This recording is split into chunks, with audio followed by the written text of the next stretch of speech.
வேதத்தில் உள்ள வாக்கு தத்துவங்கள். நான் உன்னை விட்டு விலகுவதும் இல்லை, உன்னை கைவிடுவதும் இல்லை. யோசுவா 1 அதிகாரம் 5 நான் மோசேவோடே இருந்தது போல உன்னோடும் இருக்கிறேன் என்பதை இஸ்ரவேல் எல்லாரும் அறியும்படிக்கு இன்று அவர்கள் கண்களுக்கு முன்பாக உன்னை மேன்மைப்படுத்துவேன். யோசுவா 3 அதிகாரம் 7 நீ பயப்படாதே, நான் உன்னுடனே இருக்கிறேன். திகையாதே, நான் உன் தேவன். நான் உன்னை பலப்படுத்தி உனக்கு சகாயம் பண்ணுவேன். என் நீதியின் வலது கரத்தினால் உன்னை தாங்குவேன். ஏசாயா தீர்க்கதரிசன புஸ்தகம் 41 அதிகாரம் 10 பலங்கொண்டு திடமனதாயிரு, திகையாதே, கலங்காதே. நீ போகும் இடமெல்லாம் உன் தேவனாகிய கர்த்தர் உன்னோடே இருக்கிறார். யோசுவா 1 அதிகாரம் 9 17 அவர்களை பார்த்து பயப்பட வேண்டாம், உங்கள் தேவனாகிய கர்த்தர் உங்களுக்குள்ளே இருக்கிறார். அவர் வல்லமையும் பயங்கரமான தேவன். உபாகமம் 7 அதிகாரம் 21 நீ பயப்படாமல் பேசு, மௌனமாயிராதே. நான் உன்னுடனே இருக்கிறேன். உனக்கு தீங்கு செய்யும்படி ஒருவனும் உன்மேல் கை போடுவதில்லை. அப்போஸ்தலர் நடபடிகள் 18 அதிகாரம் 9 10 கர்த்தர் மேல் உன் பாரத்தை வைத்துவிடு, அவர் உன்னை ஆதரிப்பார். நீதிமானை ஒருபோதும் தள்ளாட ஒட்டார். சங்கீதங்களின் புஸ்தகம் 55 அதிகாரம் 22 எனக்கு ஒத்தாசை வரும் பர்வதங்களுக்கு நேராக என் கண்களை ஏறெடுக்கிறேன். வானத்தையும் பூமியையும் உண்டாக்கின கர்த்தரிடத்திலிருந்து எனக்கு ஒத்தாசை வரும் என்று சங்கீதங்களின் புஸ்தகம் 121 அதிகாரத்தில் 1 2 இதுவரைக்கும் நீங்கள் என் நாமத்தினாலே ஒன்றும் கேட்கவில்லை. கேளுங்கள், அப்பொழுது உங்கள் சந்தோஷம் நிறைவாகும்படி பெற்றுக்கொள்ளுவீர்கள். யோவான் 16 அதிகாரம் 24 அவர் உன் மனவிருத்தின்படி உனக்கு தந்தருளி உமது ஆலோசனை எல்லாம் நிறைவேற்றுவாராக. சங்கீதங்களின் புஸ்தகம் 20 அதிகாரம் 4 என்னை நோக்கி கூப்பிடு, அப்பொழுது நான் உனக்கு மறு உத்தரவு கொடுத்து நீ அறியாததும் உனக்கு எட்டாததுமான பெரிய காரியங்களை உனக்கு அறிவிப்பேன். எரேமியா தீர்க்கதரிசன புஸ்தகத்தில் 33 அதிகாரம் 3 அவர் உங்களை விசாரிக்கிறவர் ஆனபடியால் உங்கள் கவலைகள் எல்லாம் அவர் மேல் வைத்து விடுங்கள். 1 பேதுரு 5 அதிகாரம் 7 நான் உன்னை ஆசீர்வதிக்கவே ஆசீர்வதித்து உன் சந்ததியை வானத்து நட்சத்திரங்களைப் போலவும் கடற்கரை மணலைப் போலவும் பெருகவே பெருக பண்ணுவேன். ஆதியாகமம் புஸ்தகம் 22 அதிகாரம் 17 உன்னை ஆசீர்வதித்து உன் பேரை பெருமைப்படுத்துவேன். நீ ஆசீர்வாதமாயிருப்பாய். உன்னை ஆசீர்வதிக்கிறவர்களை ஆசீர்வதிப்பேன், உன்னை சபிக்கிறவனை சபிப்பேன். பூமியில் உள்ள வம்சங்களுக்கெல்லாம் உனக்குள் ஆசீர்வதிக்கப்படும். ஆதியாகமம் புஸ்தகம் 12 அதிகாரம் 2 3 நீ வருகையிலும் ஆசீர்வதிக்கப்பட்டிருப்பாய், நீ போகையிலும் ஆசீர்வதிக்கப்பட்டிருப்பாய். உபாகமம் 28 அதிகாரம் 6 நான் அவர்களையும் என் மேட்டின் சுற்றுப்புறங்களையும் ஆசீர்வாதமாக்கி ஏற்ற காலத்திலே மழையை பெய்ய பண்ணுவேன்.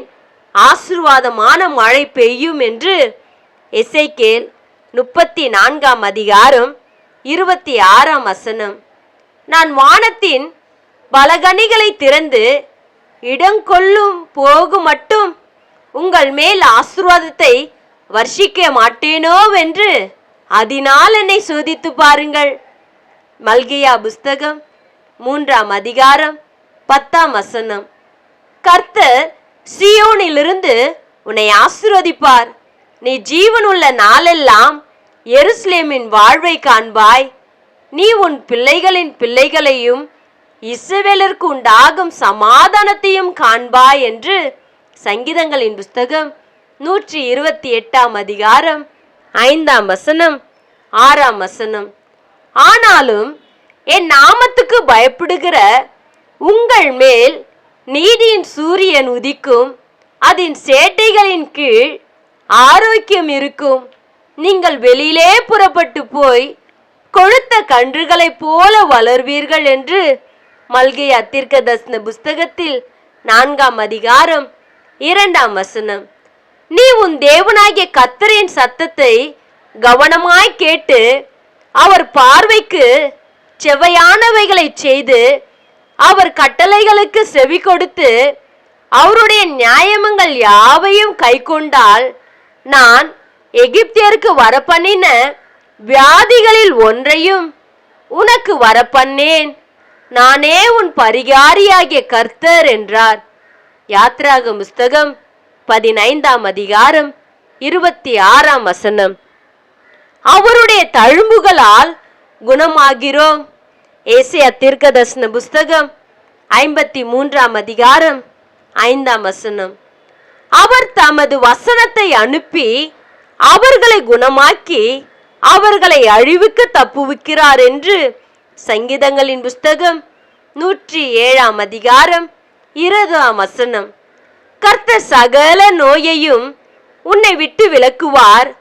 உனக்கு தெரிந்திருக்கிற எகிப்தியரின் கொடிய ரோகங்களின் ஒன்றும் உன்மேல் வரப்பண்ணுவதில்லை என்று உபாகம் புஸ்தகம் 7 அதிகாரம் 15 வசனம். கர்த்தருக்குள் மனமகிழ்ச்சியாய் இருப்பதே உங்களுடைய பலன்.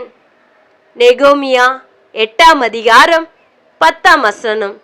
தேவன் எனக்கு பலத்த அரணானவர், அவர் என் வழியை செவைப்படுத்துகிறார். 2 சாமுவேல் 22 அதிகாரம் 33 வசனம். கர்த்தர் நல்லவர், இக்கட்டு நாளிலே அரணான கோட்டை, தம்மை நம்புகிறவர்களை அறிந்திருக்கிறார். நாகும் புஸ்தகம் 1 அதிகாரம் 7 வசனம்.